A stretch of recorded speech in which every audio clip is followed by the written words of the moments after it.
Njarama, bonjour. Aujourd'hui, je vais faire encore une nouvelle vidéo. Aujourd'hui, on va parler des étudiants, de l'école, de nos diplômés. Pourquoi on fait cette vidéo? Parce qu'on en a parlé, on a discuté avec des amis. On s'est posé la question, depuis la fin de la colonisation en Afrique et surtout en Guinée, nous avons eu des tonnes d'intellectuels, beaucoup de diplômés. Mais nous avons fait un constat.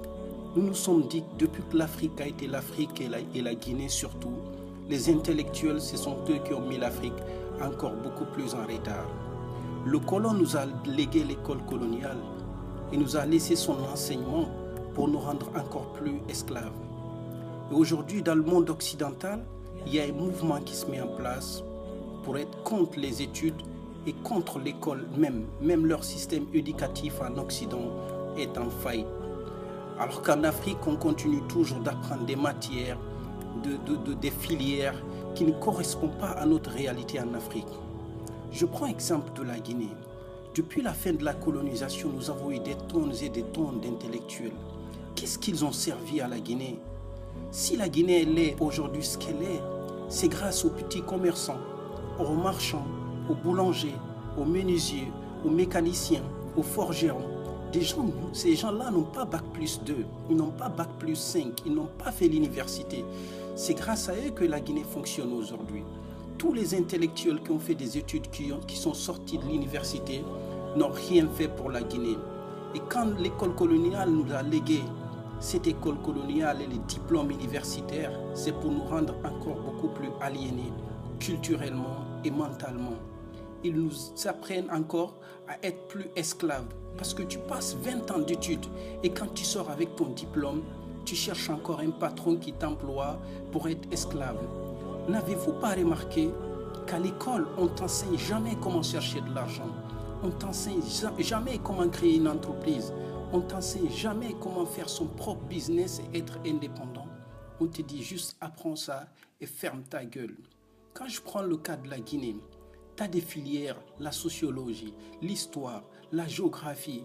Tout le système éducatif est à revoir. Ce sont des filières qui ne servent à rien aujourd'hui en Guinée. En quoi la géographie sert aujourd'hui notre pays? Parce que la Guinée est tellement en retard qu'on n'a pas besoin de ces gens. On a besoin des gens qui sont sur le terrain, qui travaillent. L'université, c'est pour les abrutis à mon avis. L'université, c'est une perte de temps. On passe notre temps à faire du thé, à discuter, à faire des débats et à la fin, on attend un nouveau président pour qu'il nous emploie et qu'on cherche du boulot. Les autres qui ont quitté l'école depuis longtemps, si vous avez remarqué, ils s'en sortent mieux que ceux qui ont fait les études. Ils se débrouillent par eux-mêmes, ils apprennent des métiers, ils font de la menuiserie, ils font de la mécanique, ils font de la boulangerie. C'est grâce à eux aujourd'hui que l'Afrique est en avance. Nos intellectuels n'ont rien fait pour l'Afrique à part s'aliéner, porter des costards, s'habiller comme un blanc. Même si vous remarquez les femmes, quand une femme fait des études, elle a son diplôme, elle se croit supérieure à tout le monde, elle se dit indépendante, qu'elle n'a plus besoin de l'homme. Dans cette vidéo, je vais vous montrer quelques exemples d'occidentaux qui ont boudé l'école et qui ont réussi à s'en sortir par leurs propres moyens parce qu'ils ont refusé de suivre la pensée unique que l'école impose aux gens. Je ne dis pas qu'il ne faut pas étudier, mais il faut revoir le système éducatif en Afrique, un système éducatif adapté à notre monde, à notre culture, à notre façon de voir le monde, ainsi que notre façon de voir notre propre développement.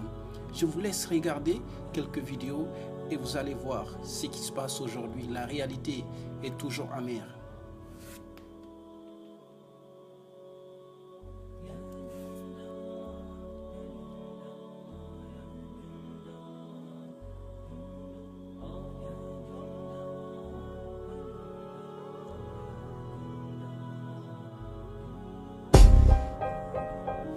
Est-ce que ça sert à quelque chose de faire des études? Mark Zuckerberg, Bill Gates, Michael Dell. 3 hommes qui ont 3 points communs. 1. Ils sont riches.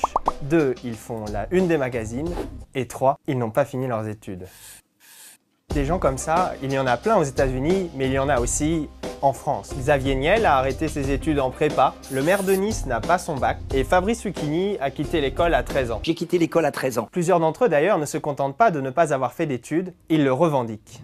Comment réussir sans diplôme? Lui, c'est l'entrepreneur Olivier Roland. Il a arrêté ses études pour lancer une boîte d'informatique. Puis il est devenu youtubeur, blogueur professionnel et conférencier. J'essaie de montrer qu'il faut arrêter de voir le système éducatif comme une sorte de vache sacrée intouchable qu'on n'a pas le droit de critiquer. Je pense qu'on est de plus en plus nombreux à voir qu'il y a une inadéquation de plus en plus importante entre ce système et puis le monde qui avance de plus en plus vite. Conséquence ou non de tout cela, selon un sondage mené par le cabinet Deloitte, un quart des Bac+5 considèrent aujourd'hui leur diplôme inutile. Bonjour, j'espère que vous allez bien. Alors ça y est, c'est la rentrée scolaire, on est début septembre. Il y a des tas de jeunes étudiants, vous en faites peut-être partie, qui vont aller user leur fond de culotte sur les bancs des écoles ou des universités et apprendre des choses qui ne leur serviront jamais dans la vie. 95% de ce qu'on enseigne à l'école et à l'université ne nous sert pas dans la vie courante, dans le métier qu'on va faire.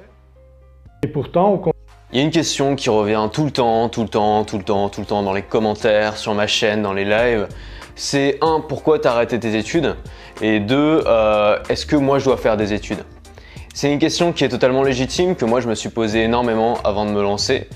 Et quelle que soit la raison, alors je sais pas, toi qui regardes cette vidéo, peut-être que tu es étudiant, je sais qu'il y a beaucoup d'étudiants qui me suivent, ou peut-être que tu vas devenir étudiant, que tu sais absolument pas quoi faire de ta vie, que tu es attiré par l'entrepreneuriat ou par le fait de bosser en indépendant comme moi, et que du coup tu sais pas quoi faire parce que, par exemple, tes parents, eux, ils sont pas trop à l'aise avec le fait que tu fasses pas d'études, et ça, je comprends tout à fait. Je pense qu'on peut trouver un peu 3 types de personnes. Il y a les gens qui savent quel métier ils veulent faire, et qui savent que c'est un métier où tu es obligé de faire des études pour le faire. Dans ce cas-là, c'est parfait, fais tes études, fais-le. Il y a les gens qui savent ce qu'ils veulent faire, mais pour ce qu'ils veulent faire, les études, ça sert à rien. Par exemple, les gens qui veulent devenir entrepreneurs, ça sert à rien de faire des études pour ça. Et il y a les gens qui n'ont absolument aucune idée de ce qu'ils veulent faire. Moi, j'étais un petit peu entre les deux. Et vous voyez, ces vidéos démontrent par A plus B comment on s'est fait avoir en Afrique avec l'école coloniale. Et aujourd'hui, on continue encore.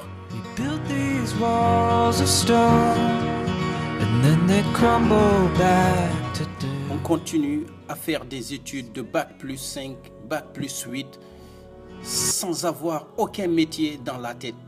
Tu vas voir un étudiant en Guinée, il a fini ses études, il n'a jamais fait il n'a fait qu'un petit stage à Orange ou je sais pas dans des petites entreprises. Tu demandes à ce mec qu'est-ce qu'il est capable de faire, mais il est incapable de te le dire. Il te dit juste qu'il a un diplôme en économie.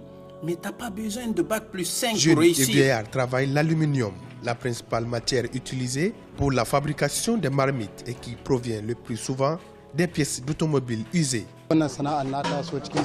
C'est un métier que j'ai hérité de mon papa. Depuis mon jeune âge, je le fais et ce jusqu'à aujourd'hui. J'ai beaucoup de jeunes à qui je suis en train d'apprendre le métier.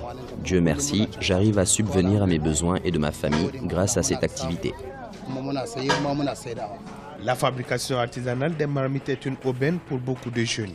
De la fonte à la fin du processus, plusieurs jeunes s'activent au travail pour sortir des moules et lisser des marmites de divers formats. Pendant que les uns s'activent en soufflant le feu pour faire fondre la matière première, d'autres impriment les formes de marmites dans les moules légèrement remplis de sable. Les marmites d'aluminium fabriquées manuellement sont prisées pour leur durabilité, leur forme luisante et leur prix bon marché. Nous fabriquons plusieurs modèles de marmites. Les prix vont de 2 000 à 40 000 francs CFA. L'apanage des seuls forgerons au départ.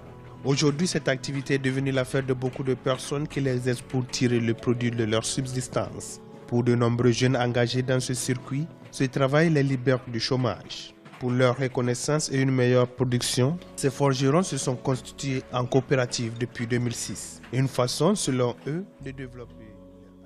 Et là, on voit les conséquences des diplômes universitaires en Afrique. On termine autour d'un thé à faire des discours et des débats.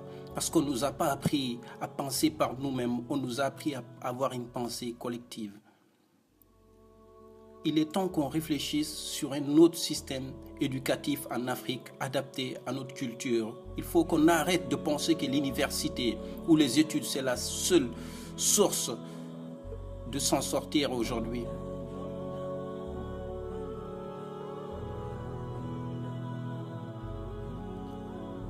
Une fois que tu obtiens tes diplômes, tu deviens quelqu'un d'arrogant. Tu ne veux plus faire autre métier. Tu te dis, j'ai des diplômes, je dois continuer à chercher du boulot et attendre qu'une entreprise ou qu'un président me donne du boulot parce qu'on t'a maintenu dans l'esclavage. En ce moment, je suis en train de chercher un taf et je me sens comme une prostituée. Toute cette démarche, tout ce processus avant de trouver un travail, je me sens vraiment comme si j'étais en train de faire le trottoir. Le trottoir du marché du travail. Ça commence par le CV, où tu mets tout ton parcours professionnel, tes expériences, tu gonfles ton CV, tu dis que tu as fait ceci, cela, ou tu as menti. Et si tu n'as pas menti, bah, je te conseille de mentir. Ensuite vient la lettre de motivation, où tu mets les grandes lignes, des phrases bien travaillées pour dire que tu es motivé à travailler dans cette entreprise, pour montrer tes qualités, que tu peux t'intégrer dans une équipe, et blablabla, et blablabla, et blablabla. Alors que la seule motivation, c'est l'argent. Mais ça, tu peux pas le mettre. Tu peux pas dire je veux travailler parce qu'avec l'argent que je vais gagner, je vais manger, je vais me nourrir, je vais me loger. Mais non, on peut pas le mettre. On va prendre des phrases copier-coller à internet pour faire joli, arranger à notre sauce, à notre écriture, etc. Pour montrer notre soi-disant motivation, notre détermination à travailler, bien sûr. Après ça vient l'entretien. Et là, je vais te faire un petit peu le parallèle, pourquoi je pense de cette façon, pourquoi je pense être une prostituée. Pendant que je fais des recherches sur internet, à la recherche